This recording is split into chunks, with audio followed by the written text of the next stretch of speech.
Hello. Hello sir, क्या हाल है? ठीक है सर जी। रोहित सर जी, कैसे हैं आप? बढ़िया। आप दुबई से हो ना? हाँ हाँ, आप पहचाने ना, पहले एक हाँ, बार मुझे मिले याद आप आ गया। लाइव। हाँ हाँ, एक ये बार जी, ये आपसे क्वेश्चन लाइव में मेरा ही बात था। हुई थी। एसईओ सीरीज का क्वेश्चन नहीं, मेरा ही मैं था वो। मेरी अच्छा अच्छा अच्छा अच्छा। तो मैंने तो बता दिया जो मुझे यही लगता डाउट है है ना, मेरा। क्योंकि मैं एक्चुअली में क्या है ना, जो एसईओ पढ़ाया जाता है या जो ट्रेडिशनल एसईओ है ना, उस पे मैं देखता हूँ कि बहुत सारे चेंजेस आ रहे हैं, लोग बात वैसे ही कर रहे हैं, बट मैं जो करता हूँ ना उसके हिसाब से जो मुझे रिजल्ट मिलते हैं, मैं उसी के हिसाब से फिर आगे जो है अपना वर्क कंटिन्यू करता हूँ। कई केसेस में जैसे मैं पर्सनली बैकलिंक वगैरह पे जो है वो बहुत ज्यादा फोकस नहीं करता। बैकलिंक पे वो लोग ज्यादा फोकस करते हैं जिन्हें कोई कंपनी का प्रोडक्ट या जिनको माइक्रोनीस, अगर किसी चीज पे काम कर रहे हो, अगर माइक्रोनीस आपने कुछ बनाया हुआ है ना, तो उस पे बैकलिंक आपको जो है वो बनाना चाहिए। ठीक है ना? तो वहां पर जो है वो ओके। आपको बैकलिंक पे ध्यान देना चाहिए। तो काफी मतलब डायनेमिक है, अलग अलग चीजें जो है वो करके जो है वो हमें एक आइडिया मिलता है। हाँ, ताकि और मेरा बताइए डाउट कैसे चल इसलिए रही है आपकी है ब्लॉगिंग क्योंकि वगैरह? हम्म, मैं तो अभी नया एक साइबर सिक्योरिटी कंपनी में जॉब स्टार्ट कर दिया हूँ, और एक पार्ट टाइम जॉब भी है। तो हम्म, दो भी पार्ट टाइम है, एक मॉर्निंग से दोपहर तक, एक दोपहर से रात तक, ऐसा हम्म, दो है। और कुछ साइड में हम्म, प्रोजेक्ट भी वेबसाइट डिजाइनिंग के मिल जाते हैं, तो अच्छा खासा बन जा रहा है हम्म, सब कुछ मिला के। तो प्रेजेंट मेरा हम्म, ये प्रॉब्लम है कि मैं एसईओ नॉर्मली जैसे ट्रेडिशनल एसईओ होता है ना, जो कोर्सेज में सिखाते हैं, जो मैंने हैदराबाद में हम्म, इंस्टीट्यूट में सीखा हुआ है, मैं उसके थ्रू ही कर रहा हूँ। रिजल्ट मिल रहा है, लेकिन थोड़ा स्लो है, हम्म, और लाइक इतना इफेक्टिव नहीं हो रहा है। मतलब वो जो हाई लेवल पे रैंकिंग होके फिर अच्छा ट्रैफिक आता है ना, समझो कि 3,000 4,000 ट्रैफिक ऐसा आता है ना छोटी वेबसाइट के भी, तो इस टाइप से नहीं मिल रहा है। हम्म, मतलब वेबसाइट रैंक कर रहा है 7 नंबर 8 नंबर, कभी 10 12 पे ऐसा हम्म, रैंक कर रहा है, और मैं टॉप पे लाने की बहुत कोशिश कर रहा हूँ, लेकिन वो मेरे जो जो कॉम्पिटिटर है वो अच्छी खासी टीम बैठी हुई है उनकी, और मंथली उनके 15 20 ब्लॉग पोस्ट आते हैं, सब कुछ आता है, लेकिन मेरे जो क्लाइंट है ना, इनको मैं बोल बोल के थक गया हूँ, भाई थोड़ा एक्सपेंस करो, थोड़ा खर्चा करो ब्लॉग पोस्ट के लिए, उसके लिए बोलते हैं कि नहीं हम्म, आप ही करो सब कुछ। मैं बोलता हूँ भाई जो दे रहे हो उसके अंदर ये सब नहीं होता है ना, मेरा भी खर्चा है, हम्म, मैं भी, मेरा जो टाइम का भी पैसा है, उसके अंदर ही मैं हम्म, ब्लॉग पोस्ट भी मैं ही डालूँ, सब कुछ मैं ही करूँ, तो फिर वो क्लियर हो जाएगा उधर का उधर अमाउंट पूरा। तो उसके लिए मैं सोच रहा हूँ कि हम्म, किस टाइप से मैं एसईओ का बढ़ाऊँ। और देखो, मुझे एक प्रॉब्लम ये भी है कि जैसे लोग बोलते हैं कि पहले आप ऑन पेज एसईओ करो, ब्रोकन लिंक चेक करो, ये टेक्निकल एसईओ चेक करो, स्पीड वगैरह, उसके बाद फिर ऑन पेज के अंदर टाइटल कंटेंट ये सब ऑप्टिमाइज करो, हम्म, इमेजेस वगैरह, फिर बैकलिंक बनाओ। हम्म, मतलब ये तो ऑन पेज हम्म, एसईओ और टेक्निकल का तो एक समझो फर्स्ट का काम है, 1 2 महीना कर सकते हैं, हम्म, लेकिन आफ्टर हम्म, 2 मंथ्स क्या काम रहेगा एसईओ वालों का? सिर्फ ओनली बैकलिंक बनाना और ब्लॉग पोस्ट अपडेट करना, हम्म। इसके अलावा क्या करना है? और मुझे ये डाउट आ गया अभी। अगर हम कॉरपोरेट लेवल पर अगर देखे जा करके, तो जब मैं कंपनीज वगैरह में जब मैं कॉरपोरेट में था, जॉब करता था ना, तो वहां पर एसईओ की टीम रहती थी, और जो भी वो प्रोजेक्ट लेते थे, तो एसईओ मतलब कि वन टाइम जॉब तो है नहीं। अब जैसे आप ही बोल रहे हो ना कि एक बार हमने टेक्निकल एसईओ कर दिया, कीवर्ड वगैरह डाल दिया, तो उसके बाद फिर आगे कुछ काम रह नहीं जाएगा। तो आगे काम जो है ना, वो फिर वो लोग यही करते हैं ना। और थोड़ा बहुत जो है वो कंपनीज वगैरह में तो क्लाइंट वगैरह को थोड़ा बहुत घुमाया भी जाता है। बट ये तो एक फैक्ट चीज है ही कि मतलब कि कोई भी वेबसाइट पे हमने आर्टिकल लिखा या उसको रैंक करा दिया, तो वो परमानेंट नहीं रहेगा। ठीक है ना? जब भी उस पे उसका वो डी रैंक होगा, तो फिर से जो है उनको अलग तरीके से काम करना पड़ता है, अलग अप्रोच से काम करना पड़ता है। तो ये चीजें तो एसईओ फिर ना, मतलब ऐसा नहीं है कि मतलब कि हमने 4 महीने कर दिया, उसके बाद फिर हमें उसमें काम करना नहीं रहेगा। उसमें हमें नई नई स्ट्रेटजी, जो मान लो फॉर एग्जाम्पल गूगल की कोई अपडेट आ गई, अब उसके हिसाब से फिर हमें नई स्ट्रेटजी जो है वो क्लाइंट को समझानी पड़ती है, उस नई अप्रोच के साथ काम करना पड़ता है। ज्यादातर केसेस में अगर पर्सनल वाले पे देखें, ब्लॉगिंग के पॉइंट ऑफ व्यू से बात करें ना, तो जो 7वीं 8वीं पोजीशन जो रहती है, वो कई बार इसीलिए रहती है कि लोग ज्यादातर ऐसे टॉपिक पे काम कर लेते हैं जिसमें जिसमें सभी लोग काम कर रहे हैं, लोग उसी में घुस गए। ठीक है ना? और वहीं अगर आप कोई ऐसा टॉपिक लेकर के आते हो जो ट्रेंडिंग में आने वाला है, ठीक है ना, थोड़ा प्रोडिक्शन अच्छा है। देखो, एआई में नए नए टूल्स आते हैं। अभी रिसेंट में जैसे मैंने एक ब्लैक बॉक्स एआई के ऊपर बात करी थी, तो वो एक नया टूल आया, तो उसको उसके बारे में लोग एकदम से जानना चाह रहे थे। तो जो मेरा वीडियो भी था, वो ब्लैक बॉक्स एआई कोई लिखता है, तो यूट्यूब पे जो है वो रैंक करने लगा, तो उस पर कंटिन्यूस ट्रैफिक आने लगा। तो आपको ऐसे टूल, ऐसी चीजें खोजनी पड़ेगी जो मतलब कि देखो, कभी एकदम से पॉपुलर होना स्टार्ट हो और उसमें आप काम करना स्टार्ट करोगे, तो आपको बेनिफिट मिलेगा। अब हम क्लाइंट के लेवल पे अगर जाए जा करके, तो क्लाइंट को भी आपको समझाना पड़ेगा, मतलब कि क्या कहते हैं कि भाई ये जो चीज है, इसमें गूगल की रैंकिंग वगैरह चेंज होती रहती है, अपडेट चेंज होती रहती है, तो ये कंटिन्यूस प्रोसेस होता है, इसमें जो है वो हमें करना पड़ेगा।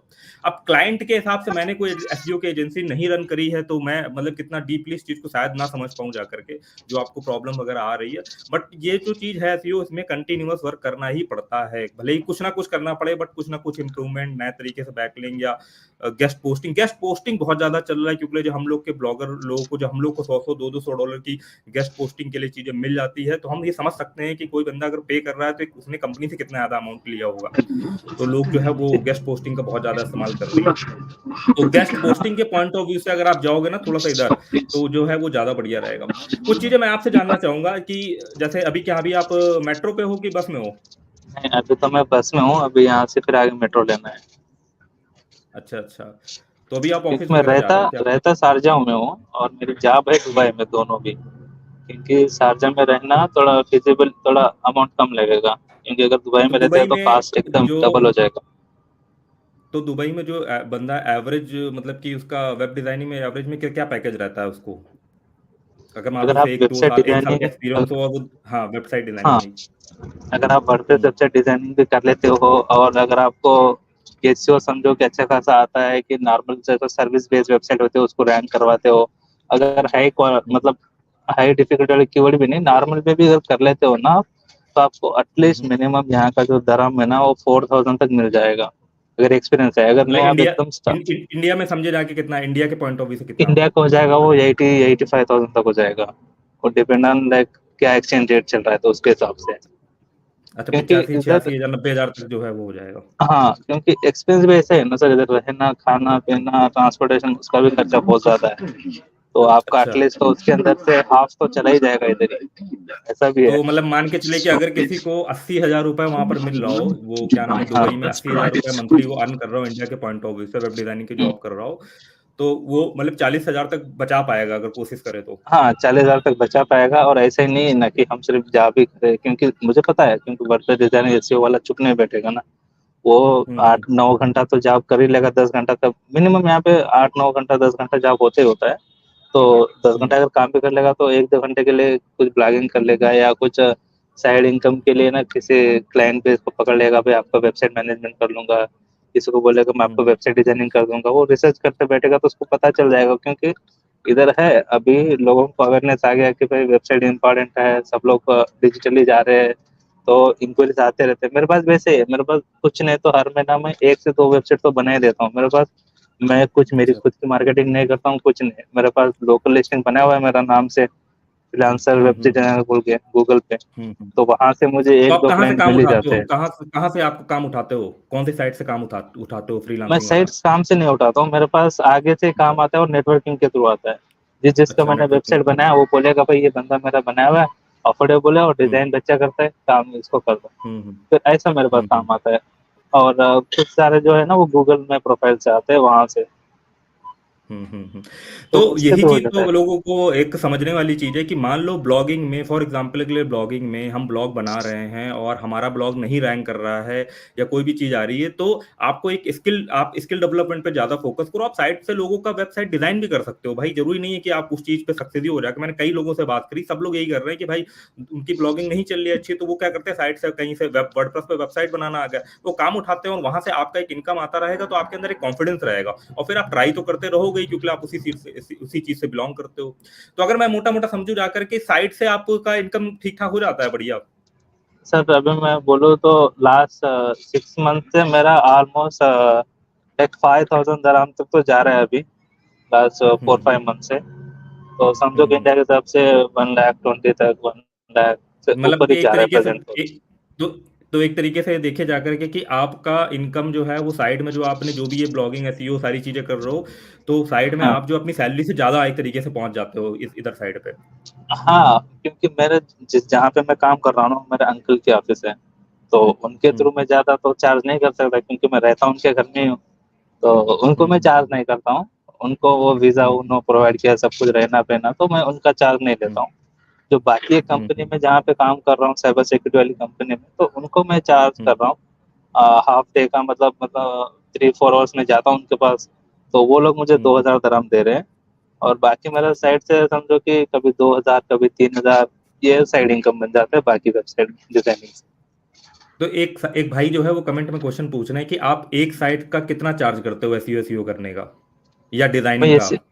हाँ मैं डिजाइनिंग का मैं चार्ज करता हूँ यहाँ का दराम में 1000 से लेके हम्म, 2000 तक, डिपेंड ऑन क्या उनका ई कॉमर्स हम्म, है या सर्विस बेस है। अगर सर्विस बेस है तो हम्म, कितने पेजेस है। अगर समझो उनका ऐसा है कि लोग ना बोलते एक चीज है, करवाते काम दूसरा है। बोलते भी हमारा 5-6 सर्विस ही है, ज्यादा नहीं है, लेकिन बना देते जब एंड में काम खत्म होने आता है तो जब तक एक एक करके ऐड करके फिर ऑलमोस्ट कुछ हम्म, नहीं तो भी फिर 25-30 पेज डिजाइन बन जाता है फिर उसका। तो वो हो जाता है प्रॉब्लम वहाँ। हम्म। तो ऐसा होता है, तो मैं चार्ज करता हूँ 1500 टू 2000 दराम तक। और एसीओ का भी सेम थिंग करता हूँ मैं। चलिए बढ़िया है, 15 फिर तो सही है। मिनिमम ऐसी चार्ज। चीज को आप, मैं तो आपको यही सजेस्ट करूंगा कि आपको कच्चा कच्चा मतलब अच्छा एक्सपीरियंस है, मैं कच्चा बोल रहा हूँ, अच्छा एक्सपीरियंस है, और आप जो जी। है वो मैं तो सजेस्ट करूंगा आपको एजेंसी टाइप की उसको जो है बिल्ड करो। आपका नेटवर्किंग भी सही है, आपको काम भी मिल रहा है, और किसी बंदे को अगर रेफरेंस से काम मिल रहा है तो जाहिर सी बात है उस काम में वैल्यू भी होगी, तभी लोग उसको रिफर कर रहे हैं आगे काम करने के लिए ना। तो जी। आप एसईओ